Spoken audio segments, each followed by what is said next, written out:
नमस्कार, मी पूजा नवले स्वागत करते तुमचं तुमच्या हक्काच्या मराठी यूट्यूब चॅनलवर। आजचा आरीवर्कचा आपला 9वा दिवस आहे आणि आज आपण सेक्शन 2 चालू करतोय, ज्याच्यात आपण बघणार आहोत सिल्क थ्रेड। आता सिल्क थ्रेडची जेवढे पण वर्क आहेत, स्टिचेस आहेत, ते आपण सगळे बघणार आहोत आणि प्रॅक्टिस कशी करावी तेही आपण व्हिडिओमध्ये बघणार आहोत। थोड्या स्टिचेस आहेत ना, त्यांनी तुमचा सिल्क थ्रेडचा पूर्ण सराव होणार आहे, त्याच्यामुळे डेली व्हिडिओ बघत राहा। डेली आपले जे ब्लॉग येतील त्याच्यामध्ये स्टिचेस सांगेन, तसे तुम्ही प्रॅक्टिस करत राहा, जेणेकरून तुमचा सिल्क थ्रेडचा खूप सराव होऊन जाईल व्यवस्थित आणि तुम्हाला सिल्क थ्रेडची कामं करताना काहीच प्रॉब्लेम येणार नाही। तर चला आपण व्हिडिओला सुरुवात करूया। आता सिल्क थ्रेडचे वेगवेगळे बरेच प्रकारचे शेड्स आहेत, तुम्हाला आवडेल ते तुम्ही घ्या सध्या प्रॅक्टिससाठी।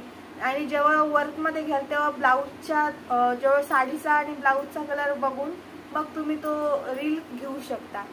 या रीलची किंमत एका रीलची किंमत 20 रुपये आहे।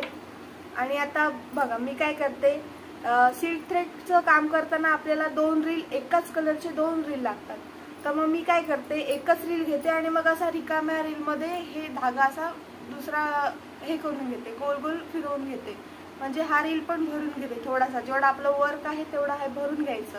मग याच्याने काय होतं, आपले पैसे वाचतात, 2 रीलचे पैसे वाचतात। म्हणजे एकाच कलरचे 2 रील घेण्यापेक्षा आपण 2 रील घेतो आणि मग ते 2 शेड होतात आपल्याकडे जास्त मटेरियल होतं, त्याच्यामुळे मग एकच रील घ्या आणि असा रिकाम्या रील मध्ये भरून नंतर मग आपलं काम चालू करा। तर बघा मी हे आता भरून घेते ह्याच्यात।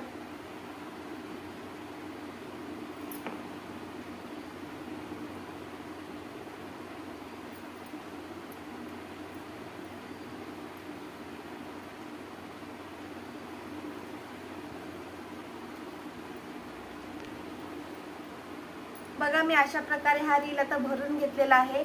आणि आता आपण हे वर्क करताना ना दोन तार नीडल आपण घेतो ह्याच्यासाठी। ही माझ्याकडे प्रोफेशनलची 2 तार नीडल आहे, हीच मी सिल्क थ्रेड साठी वापरते। आपण सिंगल म्हणजे 14 नंबरची तुलिप ब्रँडची सुई आहे जरी थ्रेडची, ती आहे 1 तार नीडल। त्याच्याने काय होतं, ती जर तार यूज केली ना तर त्याने एक धागा सुटून जातो, म्हणजे एक धागा वरती येतो, एक धागा खाली जातो, त्याच्यामुळे त्याने वर्क होत नाही। त्याच्यासाठी तुलिप ब्रँडची 13 नंबरची सुई आहे ती वापरायची, नाहीतर मग ही प्रोफेशनल नीडल आहे 2 तार, ही वापरायची सिल्क थ्रेड साठी। याच्याने काय होतं, हा खाचा आहे ना इकडचा, हे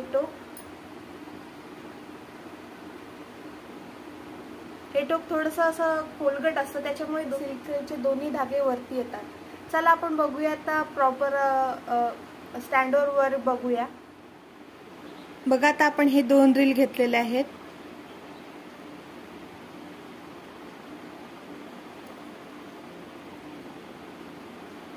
असे पकडायचे 2 रील।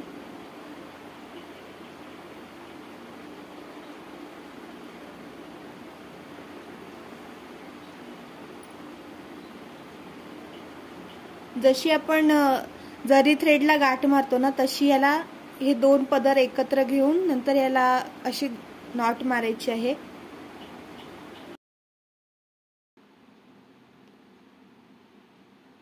मग आता ही धागाची गाठ पकडली आणि सरळ असं खेचून घेतलं, त्याच्यामुळे काय होतं, आपला धागा सुटत नाही, वेगळा होत नाही, एकत्र राहतो। चला आता मधल्या बोटात गाठ पकडली, सर्कल मारला आणि आता ही साईड आपल्याला वर उचलायची आहे।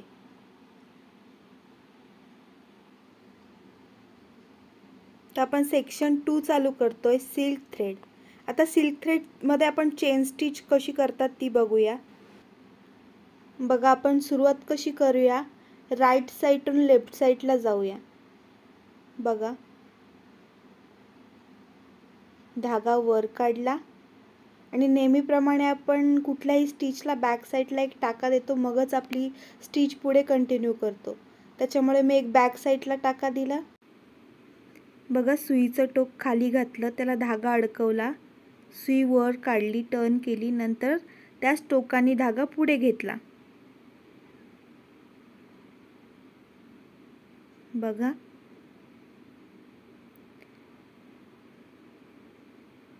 धागा खालून अडकवला, सुई वर आल्यानंतर टर्न केली आणि त्याच टोकाने धागा पुढे घेतला।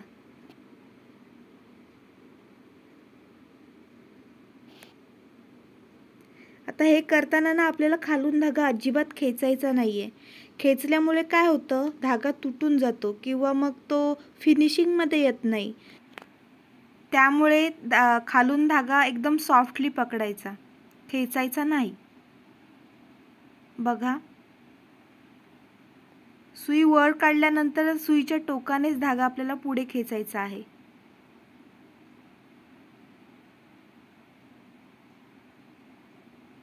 बघा, आता एंड नॉट मारते मी.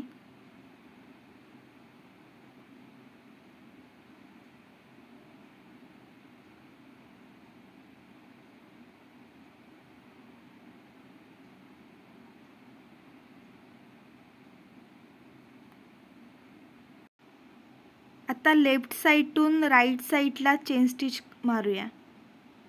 बघा, मी सुरुवातीला टाका काढला, बॅक साईडला एक स्टिच दिली, सुईच्या टोकाने तो धागा पुढे घेतला. बघा, पुन्हा खालून धागा अडकवला,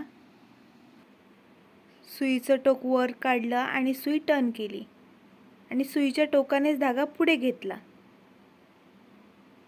बघा, धागा अडकवला, सुई वर काढली, वर काढल्यानंतर टर्न केली आणि त्या टोकानेच धागा पुढे घेतला.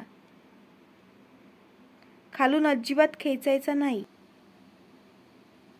जेवढं खाली टाईट पकडाल ना धागा, तेवढं वर्क करताना आपल्याला डिफिकल्ट जाणार आहे. त्याच्यामुळे तुम्ही खालून धागा एकदम सैल सॉफ्ट पकडा.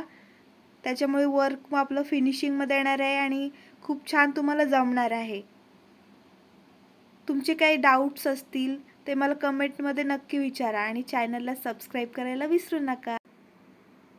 Thanks for watching.